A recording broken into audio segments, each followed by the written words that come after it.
nahay ehelkiisiyaan nahay Soomaalidu waxay tiraahdaa imaam waxa uu run sheego walaalkiis annaga madaxweynaha waa run sheegaynaa waxaan leenahay mudane madaxweyne ku laabo miiska awal hore waxaan nooga maqnaa Puntland iyo Jubaland iyo Somaliland caawa waxa ku darsantay walaalaheen koonfur galbeed ku darsamay yani waxay ku tusaysaa xaafadii madaxweynaha oo gaar ah inay hawsha ku soo aruurtay rahmaan rahiim alxamdulillah thumma salatu wassalamu ala ashrafil anbiya'i wal mursalin sayyidina muhammad wa ala alihi wa sahbihi wa sallam ramadaan wanaagsan dhamaan bulshada Soomaaliyeed gaar ahaan reer Muqdisho intaas kadib caawa shirkan jaraa'id waxaan u qabanay inaan uga hadalno arrimaha xaaladda wadanka ka taagan si guud si gaar dastuurka iyo wixii ku xeeran doorashada soo socoto iyo xaaladda magaalada Muqdisho dalka wuxuu maraa meel ay xaaladiisa aad u adag tahay oo kala wareeg siyaasadeed ah waxay u baahan tahay turid fara badan iyo xalin fara badan iyo aad in loogu dhimriyo wadanka meesha uu maraayo waa meel aan haddii maantay aan si miisaan leh oo caqli leh aan looga hadlin yani gaari karto yani meel aan wax laga qaban karin يعني waxaasoo dhan maanta waxay ag yaalaan madaxweynaha jamhuuriyadda federaalka Soomaaliya mudane Xasan Sheekh Maxamuud madaxweynaha bulshada Soomaaliyeed gaar ahaan siyaasiyiinta waxay ku dayeen dhowr fadhi oo kala duwan bulshada dadkeeda shacabkaana waxay ku dayeen dhowr inay kala hadlaan warbaahinta kullina waxay ku qotomeen inay maaragtay noqoto yani xaalad degan madaxweynahana inuu aad uga madax adeegayo u muddaa madaxweynaha waxa la kulmay golihii mustaqbalka la kulmay iyo siyaasiyiin ka madax banaan warkiisa meel oo saarnaa wax aan lagu farxinay ka soo warinayeen sidoo kale bulshadii haday u tageen ay bulshada guud ahaan haday u tageen waxa laga waayay madaxweynaha inuu noqdo madaxweyne Soomaaliyeed oo dhageysto yani dadkiisa siyaasiyiinta ah markii laga waayay waxa dhacday in hadda ay isku tashtaan guud ahaan siyaasiyiinta ay u fahmaan madaxweynaha inay ka soo socon wax wanaag ah iyo maaragtay wax qeyr ah markii golaha mustaqbalka ay la kulmeen madaxweynaha waxay u sheegeen in maaragtay dalka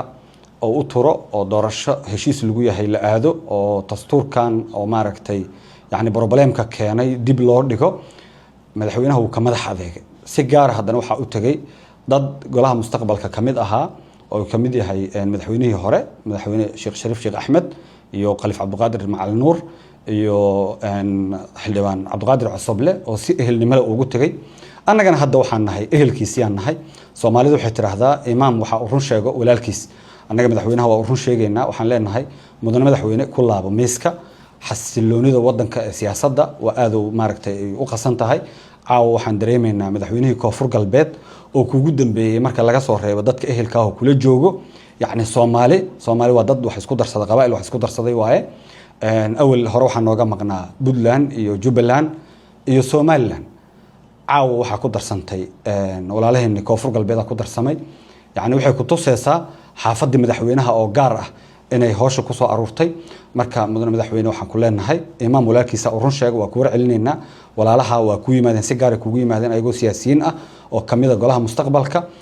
ayagoo golaha mustaqbalka ku jirana waa ku yimaadeen Soomaalidu dhan waa ku imaaday madaxweyne dastuurka aad leedahay waa la qabyatira oo qabyada inuu ka baxaa la rabaa yani wado uu uga bixi karo meesha ma taalo sababtoo ah dastuurka waxa naga la dhaxeeyay bulshada Soomaaliyeed gaar ahaan walaalo naga maqnaa oo ahaa reer Somaliland haday maqnaayeen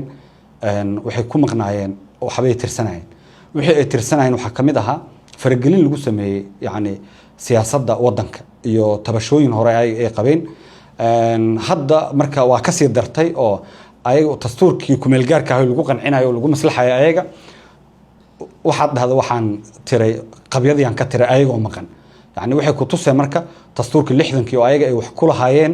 hadii uu meesha ka baxay mid ku meel gaar ah la sameeyo waxa la dhahay walaalayaal adinkaan la sugaa maalintii shacabkiina la helo shacabka Soomaaliyeed guud ahaan ay isku furmaan la qabyatira maanta marka waxay maraysaa yani dastuurka inuu ku soo haray laba nin oo yani madaxweyneyaalka ah Hirshabeelle iyo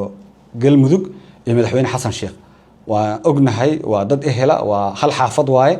soomaalidii lafta gareena u dambeeyay awalna walaalihii wax nagu darsadeen waa tageen marka waxaan leenahay madaxweyne waxaad sheegaysay inaad maaragtay ka shaqeynayso Soomaali wada jir ah hadda Soomaali inay kala tagtaan u jeednaa weli waqtiga ku haray caawo 58 bari ku hartay caawo 57 bari ku hartay 57daas bari oo ku hartay weli fursad waxa u haysataa inaad Soomaali isku celiso isu soo dhoobto intii yartahay u geysata aad ka maslaxdo oo ku celido teendadii oo aad u xalliso yani doorasho ay raali ku wada yihiin aad u mahadsantahay salaam